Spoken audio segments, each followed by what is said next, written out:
What's up YouTube, this is Team Moriquende, new Yu-Gi-Oh team hitting up in Carlisle. We're making our first appearance at Nats this year and thought we'd start with some new deck profiles. And I'm Kieran from the new team and I'm starting with Sea Lancers, so let's get down to the deck. 3 swap frogs, pretty much explanatory if you know anything about frogs or swap frogs, lancers, whatever. 3 poison draws. Discard for your swap frogs for a special summon or send to the graveyard with swap frogs effect, and also gets its effect with Sea Lancer. 3 running Toadins, tribute bait, removing to special summoning back, tribute for pretty much anything, really good card, good frog. 2 Duke frogs, just to search out your swap frogs. You really need to get them to your hand, otherwise your deck's doing naught really. 2 Treeborns, just for your swap frogs to send to the grave, more tribute bait. Good for enemy controllers, you can still bring him back, enemy controller, to get him back still in the standby phase, so you got a 2 tribute. My 4 card tech, my Divas, summon 1 to get another, go into a Gachi Gachi, or summon to get your Lost Blue Breaker, 2 destroy a spell and trap, and then remove for a running tide and go straight into a Gachi Gachi. Auto Synchro, yeah. 2 Sea Lancers, a lot of people run 3 of these, but I think 2's just as good, even though most of the time I don't pick them up. But there's some sort of backwards logic there. Yeah, even if it gets Veilered, you've got your swap frog to bounce it back to your hand so you can summon it again. So that is really good though. 2 Effect Veilers, just against effect monsters, like wind-ups, good starting card. Anything you don't like, just drop it. Double Light and Darkness, still a pain in the ass, and I love him.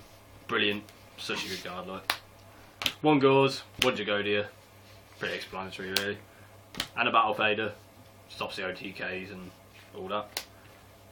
Then the spells, Lesby Staples, don't need to say anything else on that. Salvage, I'd be running 3 if I had 3, but good to get back your waters to discard swap frog to keep getting your special summons and milling your grave. 2 Soul Exchange, good for getting rid of your opponent's monsters that you don't like, to bring out your Lad, your Sea Lancer, anything like that. They're quite good. 2 creature swaps, I was running 3 but it was a bit too much, but good for stealing your opponent's monsters, giving them a Rolling Toadin or a Treeborn and whatever you want really. Bait Doll, Star Foil, but I'll run that with 2 MSTs. With this, even if you don't hit a trap, at least you can see what they've got face down if it's a spell card. So, you know, at least you know what you're coming up against. And 3 Econs, like I bring back your frogs, like Treeborn frog in the standby phase, activate this, tribute your Treeborn, get one of their monsters, still bring back your Treeborn, so you got 2 cards to tribute, and good for a bit of defence and so on really. Then we'll go on to the extra deck, and Gimp tokens. Had to be shown. I love Gimp tokens. 3 Gachi Gachis, PC user spam, really annoying, good defence.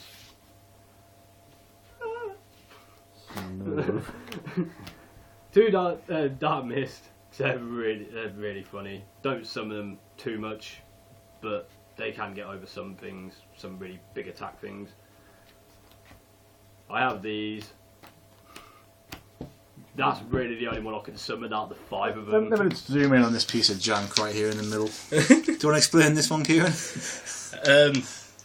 He's rank 4. My girlfriend told me to run it! No, yeah, he's junk.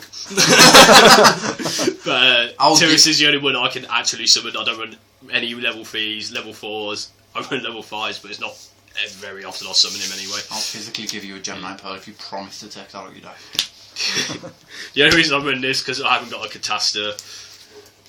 Run this because you never know. He's a B, gets over Stardust and stuff. He gets over Gaia Well, it's got in tiers Stardust, of B-sticks. Yeah, no particular reason. And Chimera takes outside 2 Cyber Dragons. But yeah, that's my deck. YouTube. Look down below. Do you want to do your side deck as well? Oh yeah, fucking side deck. Yeah, right. So that Dust Spirit, I would be maining him, but I think he's not too bad in the side. 2 Karma Cuts. The only reason is for Dark World in the Insector lineup. Someone summons a Dragonfly, you can just remove all their Dragonflies, and with Dark World, just bring back a Grapher. remove all their graphers, so that's quite good. And their ultimate, that's the only real reason I run them. 2 Cyber Dragons, self-explanatory, just for any wind-up matchups or Karakuri matchups or anything. 2 World Decrees. Nobody really sees this coming, but you can side out your Tree Ball Frogs into Decrees, so draft cards, when they side in their like chain disappearance and stuff, they don't really see it coming. 1 Soul Release, it's going to be dropped for something else, but not bad against Light Sworn and stuff like that. 2 Trap Holes, good because there's no priority anymore, so they can all eat my shit. Insectors, yeah. I just like Spear Reaper. I would wank off over him if I could, like. And this Concentrated became light. a censored video. Consecrated Light, you got your Injector lineups, Dark World, just most dark cards. Don't really stand a chance against him, really. Since the making of this video, Spirit Reaper taking out an injunction against Kieran Wood. Yeah. I'll have to be the fighting meet your That's our first YouTube video from our new team. So comment, rate, subscribe down the bottom, and thanks for watching.